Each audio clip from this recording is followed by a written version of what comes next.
দেখিয়ে দেবো কি করে দুধ বার করতে হয়।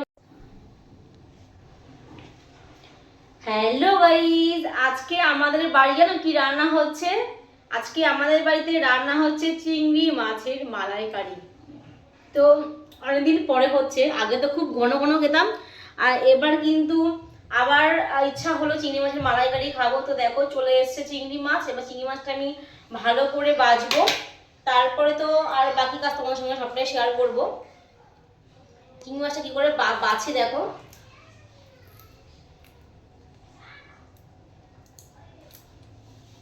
জ্যান্ত মাছ না, এই জন্য খোসা উঠতে একটু লেট করছে।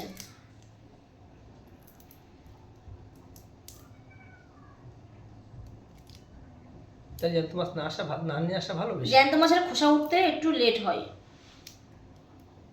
তাহলে এই মাছ আনবো না কোনো সময়। না না না, জ্যান্ত মাছ জ্যান্ত মাছ তখন নড়ছিল সকালবেলায়। হ্যাঁ, আমি তো আটকে রেখেছি অনেকক্ষণ। যাই হোক, জ্যান্ত মাছের চিংড়ি মাছের মালাইকারি খেতে কিন্তু সেই টেস্ট লাগে। আর মাথা দেখো এইভাবে ফেলবে, আমি কিন্তু পুরো মাথাটাই কিন্তু ফেলে দিই জানো তো।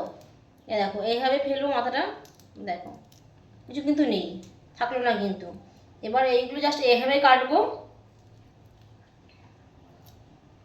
এইভাবে কাটবো, কেটে এই সুরগুলো এইভাবে কেটে দেবো। বটি দিয়ে কাটতে পারো না? বটি দিয়ে থেকে আমার হাতেই ভালো হয়। দেখো লেজটা বাদ দিয়ে দাও। এটা দেখেছো কি সুন্দর, এটাই তো স্টাইল। লেসটা বাদ দিয়ে দেবো, লেজটা বাদ দিয়ে দাও। এই যে বাদ দিয়ে দিলাম লেসটা। তো দেখো এইভাবে সব মাছগুলো আমি কেটে নেবো।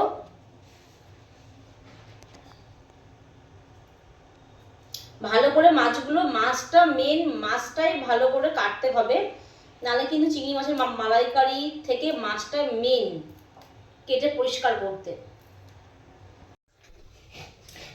তো আমি তো তোমাদের সাথে শেয়ার করলাম যে চিংড়ি মাছ আমি কি করে কাটলাম, তারপর ধোয়া হলো। এই যে এখন আমি বসে গেছি নারকেল কুড়াতে। এবার এই নারকেলগুলো ভালো করে কুড়িয়ে তারপর আমি কি করে দুধ বার করতে হয় সেটাও তোমার সাথে দেখিয়ে দেবো কি করে দুধ বার করতে হয় নারকেল কুড়িয়ে।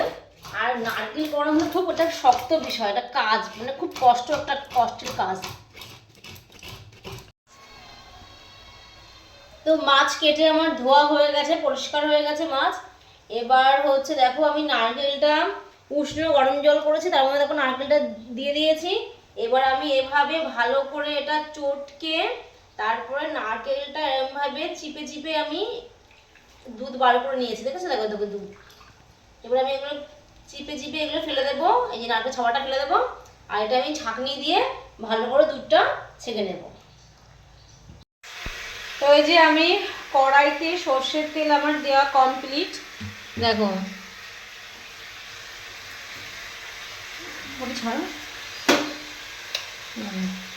সর্ষের তেল দিয়ে দিয়েছি কড়াইতে। এবার সর্ষের তেলটা গরম হয়ে গেলে আমি কিন্তু দেখো মাছটা আমার ধোয়া হয়ে গেছে। দেখো আমি মাছটা ভাজা করে নেবো, হালকা করে মাছটা ভাজা করে নেবো। একে একে করে দিয়ে দেবো।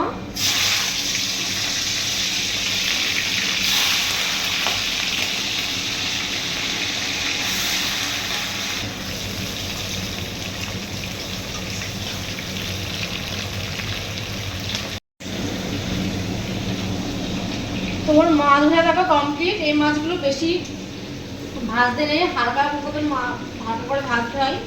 তোমার সবাই জানো চিংড়ি মাছের মালাইকারি হালকা করে ভাজতে হয়।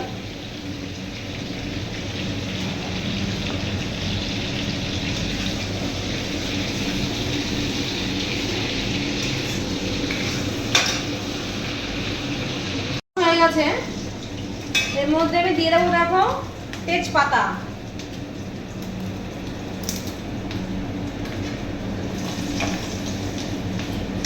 আর একটু দিয়ে দেবো কালো জিরে। অনেকে দেয় আবার অনেকে দেয় না, কিন্তু আমি একটু কালো জিরে দিলে দেবো। বরঞ্চ দিলে না ভালো হয়, মানে তোমার হচ্ছে ফ্লেভারটা ভালো আসে, সুন্দর একটা মিষ্টি গন্ধ আসে। এই জন্য একটু কালো জিরে আমি ইউজ করি এর মধ্যে। একে একে সমস্ত মশলা তোমরা তো জানো, নতুন করে আর তোমাকে বলতে হবে না কি মশলা দিতে হয়।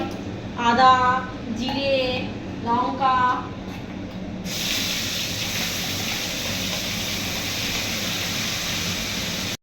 স্বাদ মতন লবণ, হলুদের গুঁড়ো,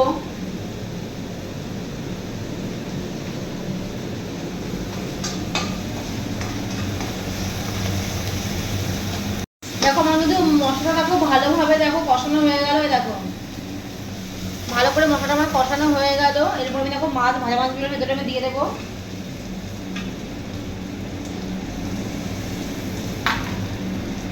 এবার এই মাছগুলো দিয়ে মশলা দিয়ে একটু আমি নাড়াচাড়া করে নেব।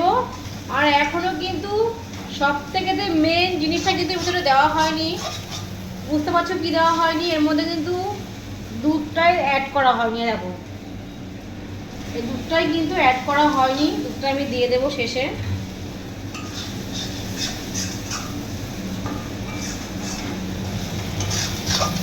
মাছটা ভাজলাম বড় মানে কেন বলতো মশলা মধ্যে দিয়ে একটু আবার একটু কষে নিলাম, যেহেতু মাছটা কম ভাজা করেছি তো এই জন্য মাছটা মশলার মধ্যে দিয়ে আর একবার করে ভাজা করে নিলাম, মানে কষিয়ে নিলাম, ভাজা বলতে কষিয়ে নিলাম।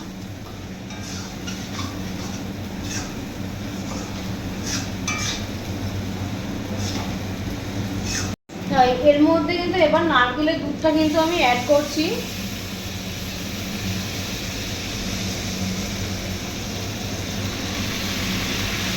ওপরে কিন্তু গরম মশলা ছড়িয়ে দিলাম, আর একটু দিয়ে দেবো ঘি। এই দেখো একটু ঘি দিয়ে নিয়েছি, এবার এর মধ্যে একটু ঘি দিয়ে দেবো।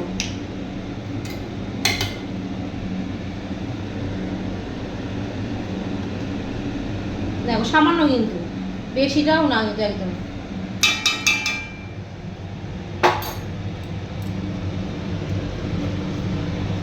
দিয়ে তারপর আমি একটু এই যে খুন্তি দিয়ে ভালো করে একটু নাড়াচাড়া দিয়ে দেবো। দেখো এই যে আমার কিন্তু চিংড়ি মাছের মালাইকারি কিন্তু রেডি। এবার গরম গরম ভাত আর চিংড়ি মাছের মালাইকারি, এক থালা ভাত খাওয়া যাবে একদম। দেখো পুরো কমপ্লিট।